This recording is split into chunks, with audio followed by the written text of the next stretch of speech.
Hello, American Amy here with an update. Joining us now for more is Dave Ehrenberg, the former state attorney for Palm Beach County. Thank you for... Yeah, he used to be in Palm Beach County. Glad he's gone.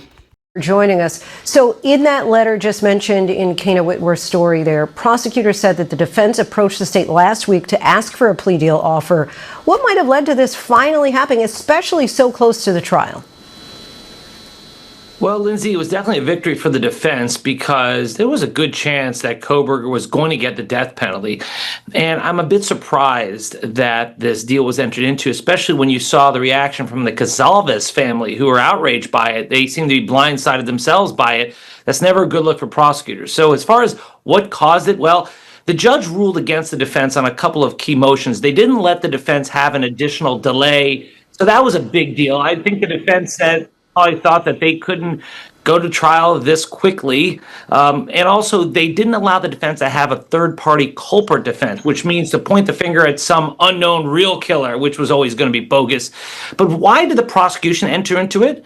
Perhaps that they've spoken to other victims' families and thought that they supported it. Perhaps they saw the trial that was going to last for months and decided just to get what they could, but I just think that it's not full justice because if anyone deserves a death penalty, it's this guy. And how does the prosecution typically go about planning these plea deal offers and considering aspects like whether to take the death penalty off the table? Well, generally they talk to the families, and the families would say what they want. Now, if 3 out of the 4 families, or most of them, supported this deal, then that's one thing. But the fact that the Gonzalez family was blindsided by it really is troubling.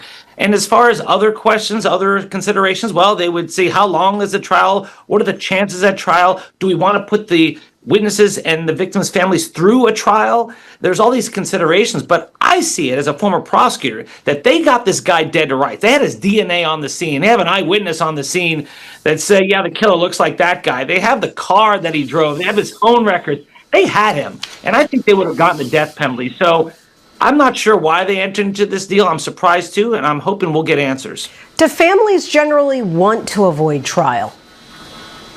Generally, they do, because in many cases, they get put through the ringer yet again. Now, one thing that could be good is that because of this plea deal, I would expect that Kohberger is required to admit everything and to explain things and to perhaps talk about what happened that night. Evidence and information the families would never have received if he just clammed up and went to trial. So maybe that's a good thing, but you know, we don't know. This is early. We don't know what's part of the plea deal, except that the death penalty is taken off the table. So in that sense, it's a win for the defense. Dave Ehrenberg, our thanks to you. Really appreciate your time and insight.